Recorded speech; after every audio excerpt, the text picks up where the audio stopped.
Sekarang kita masuk kepada bagian yang kedua, yaitu impuls. Nah, impuls ini sendiri, ya, impuls bisa kita katakan sebagai berita ataupun news that propagate in a nerve fibers. Kemudian impuls ini ataupun rangsangan atau jenis apa ya saya katakannya, sesuatu yang nantinya akan menghasilkan gerakan impuls ketika dia mau masuk ke dalam sel saraf. Maka nanti sel saraf ini, sel saraf yang maksudnya itu yang bentuknya tadi lurus-lurus seperti ini di bagian aksonnya, sebelum impuls ini masuk ke dalam sel saraf, maka keadaan sel saraf ini terbagi menjadi dua. Yang pertama adalah negatively charged, kemudian yang kedua ada positively charged. Yang negatif ini dia punya simbol negatif, kekuatannya adalah 60 M volt. Kemudian yang positively charged ini ada positif 60 M volt. Dia itu perbedaannya hanya di negatif dan juga di positif. Berarti kan dari perubahan negatif menjadi positif itu nanti kita sebut sebagai depolarization ataupun depolarisasi daripada rangsangan. Negatif kekuatannya adalah minus 60 M volt. Ini disebut sebagai kondisi resting potensial ataupun potensial istirahat. Disebutlah dengan istilah polarization. Kemudian untuk yang positively ini punya kekuatan positif 60 M volt. Ini ketika dia mulai kedatangan tamunya itu adalah rangsangan nantinya, maka dia akan berubah menjadi action potensial. Dan ketika polarisasi ini dia mau berubah menjadi potential action, maka nanti di sini berubah namanya menjadi depolarization. Ini gambar untuk yang proses impuls tadi. Jadi ini dia gambar sel saraf, maksudnya gambar sel saraf yang kira-kira diperbesar, maka di dalamnya akan terdapat bentuk seperti ini. Nah, jadi kayak misalnya yang ini nih, yang gambar ini berarti kan sisi yang ini adalah sisi di luar sel. Sementara yang ini itu adalah sisi di dalam sel. Nah, jadi seperti gambar ini, ya kan, ada positif dan juga ada negatif. Ini kan yang tadi positif 60 M volt ketika dia hendak mau beraktivitas, dan ketika tidak ada rangsangan yang masuk ataupun tidak ada rangsangan yang keluar di dalam sel, maka kekuatannya adalah negatif 60 M volt, yaitu dia berada dalam keadaan resulting potensial ataupun keadaan istirahat. Jadi kira-kira bentuk daripada sel saraf kita itu seperti ini ketika dia hendak menerima rangsangan ataupun tidak menerima rangsangan. Kita lanjutkan ke bagian yang ketiga dari sel saraf adalah tentang sinapsis. Apa sih sinapsis itu? Sinapsis is the tip of the axon, has many branches. It and forms a knob which is called synaptic knob or synaptic terminal. The intersection point of connection of nerve cells with the other is called synapsis. Jadi sinapsis itu seperti apa ya saya katakan ya, atau dengan kata lain sinapsis ini kalau dia di pelajaran itu kita namakan sebagai bongkol sinapsis.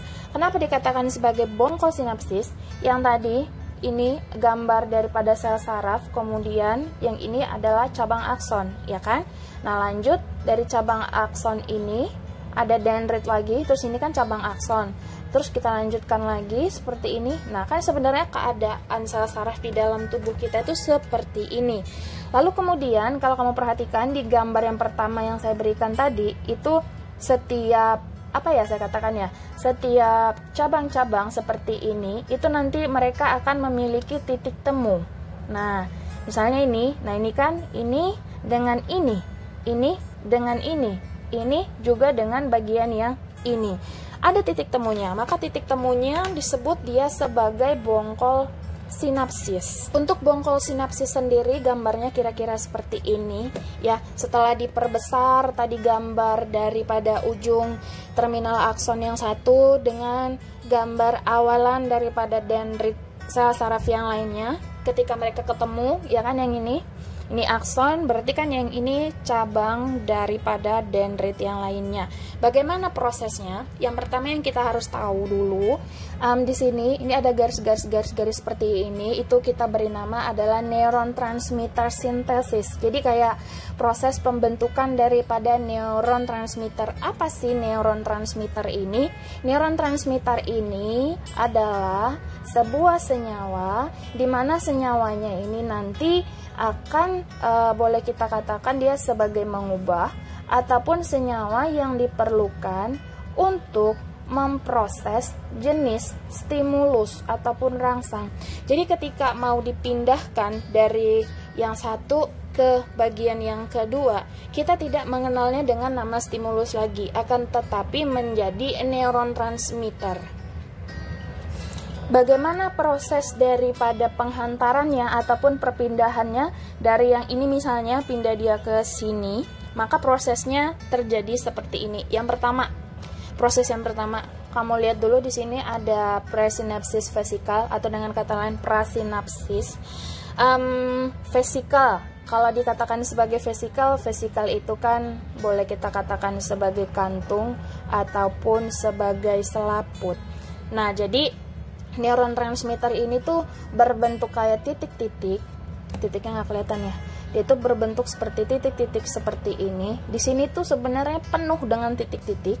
Lalu kemudian dengan adanya si presynaptic vesicle ini, dia akan mulai menangkap neuron transmitter yang bertebaran ini. Karena kalau tidak ditangkap, maka neuron transmitter ini nggak bisa sampai di sini. Dia tuh kayak bertumpuk aja di sini. Dan ketika nanti sudah ditangkap atau sudah diselubungi oleh si vesicle ini, maka nanti secara perlahan-lahan dia akan turun, turun itu kayak bergelinding-gelinding gitu. Nah, mulai dong turun ke sini, ya kan? Pada saat dia turun ke sini, maka misalnya ini yang mana ya gambarnya? Oh, ini aja nih, yang ini. Ketika dia sudah mulai turun, kita katakan yang ini sudah mulai turun, maka ini kan dinding vesikal nih, yang ini. Nah, maka dinding vesikalnya dia tuh kayak mulai membuka dirinya agar si neuron transmitter ini tuh bisa keluar. Nah, kira-kira seperti ini. Jadi kayak ini tadi vesikalnya, terus kemudian ini adalah neuron transmitternya kan. Terus kemudian ketika dia di sini mau masuk ke mau masuk ke bagian part selanjutnya, maka dia akan membuka diri. Dari yang bulat nanti dia akan seperti ini. Nah, mulai dong ada celah di sininya kalau kamu perhatikan. Jadi ini juga begitu. Ini nanti dia akan mulai menyatu, melebur, terus kemudian dia akan membuka celahnya ini. Ketika celahnya membuka, maka nanti gambarnya kira-kira seperti ini. Saya gambarkan ulang. Misalnya tadi kan gambar bongkolnya seperti ini.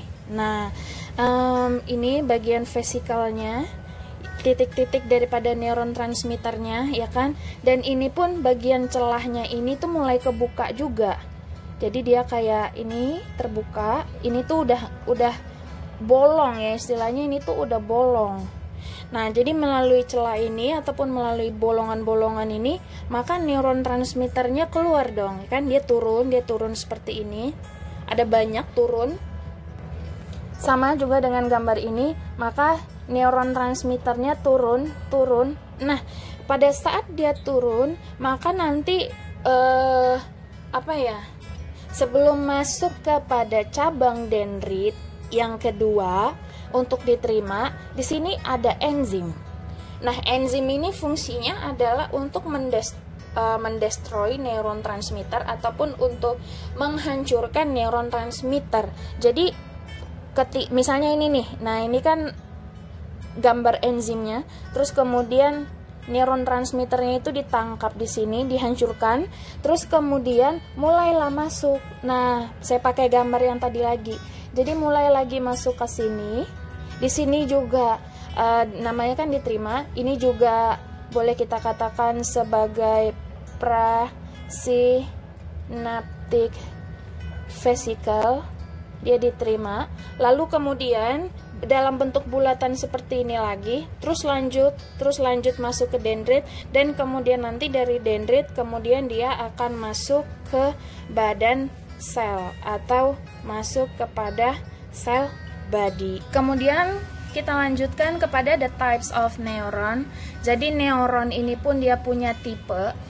Dengan kata lain tuh neuron itu terbagi menjadi 3 bagian. Yang pertama ada sensory neuron, kemudian yang kedua ada interneuron atau neuron penghubung, konektor juga bisa kita katakan. Dan yang ketiga adalah neuron motor. Neuron motor itu bentuknya multipolar, neuron penghubung atau interneuron bentuknya bipolar, dan juga sensory neuron itu bentuknya adalah unipolar. Jadi seperti gambar yang kamu lihat ini, untuk gambar yang sensory ya, sensory bipolar, maksud saya unipolar, bipolar, dan juga multipolar. Bentuk daripada dendritnya tetap sama, ya kan? Dia maksud saya itu ujung-ujung seperti ini. Letaknya itu perbedaan daripada ketiganya sangat terlihat jelas itu pada badan selnya, sel badinya. Kalau dia unipolar dia di tengah, lalu kemudian bipolar itu juga di tengah, tapi dia kayak menyatu seperti ini. Yang ini kan kayak punya jembatan. Terus kemudian yang multipolar ataupun yang motor neuron ini, inilah sebenarnya yang sering atau yang saya gambarkan tadi. Jadi tadi dari regular movement dan juga dari reflex movement tadi. Sekarang kita akan membuat jenis-jenis gerakannya. Yang pertama untuk regular movement, pastinya sih paling gampang mencari contoh untuk yang regular ya, karena kan itu adalah jenis gerakan yang kita sadari. Sebagai contoh misalnya pada saat kita berjalan, pada saat kita berlari, pada saat kita makan, pada saat kita mandi, apalagi ya belajar. Pokoknya kegiatan sehari-hari yang kita lakukan, tapi kita bisa mengetahuinya dengan jelas apa yang kita lakukan. Lanjut kemudian bagian yang kedua yaitu involuntary action ataupun reflex movement. Contohnya ketika ada cahaya datang banyak ke mata kita, secara refleks mata kita itu pasti akan mengecilkan pupil. Tujuannya adalah untuk mengurangi cahaya, karena kan kalau kebanyakan cahaya masuk itu bisa merusak mata. Contoh paling gampangnya, kalau misalnya kamu lagi misalnya nih lagi siang hari, kita menantang matahari, kita kayak begini kan, terus nanti kamu turunkan matanya, apa yang akan terjadi? Pasti yang pertama nanti kan kayak semuanya itu memutih, lalu kemudian mungkin masuk ke kondisi yang selanjutnya. Kemudian yang kedua adalah mengedipkan mata. Sehari-hari kita mengedipkan mata seperti ini, kita tuh nggak pernah sadar. Pernah nggak kamu sadar berapa kali kamu mengedipkan mata dalam sehari? Nggak mungkin ya. Gak usah deh kita bilang dalam sehari. Misalnya kayak dalam 1 menit aja 60 detik. Ada nggak yang pernah mencoba berapa kali kamu mengedipkan mata? Nah itu kan masih semenit, kemudian 1 jam, kemudian dalam satu kurun waktu misalnya pagi aja, siang, sore, malam, atau dikatakan 1 hari. Nah lanjut misalnya lagi untuk yang involuntary action ini ada sama ya dengan yang mengedipkan mata tadi. Ketika kita bernafas, gak ada satupun orang yang sadar seperti misalnya yang saya lakukan ini ya kan, kapan aja kita tuh bernafas. Yang kita tahu kita memang bernafas, sama seperti mengedipkan mata. Kita tahu kita mengedipkan mata, tapi kita tidak pernah tahu kalau itu adalah gerakan refleks.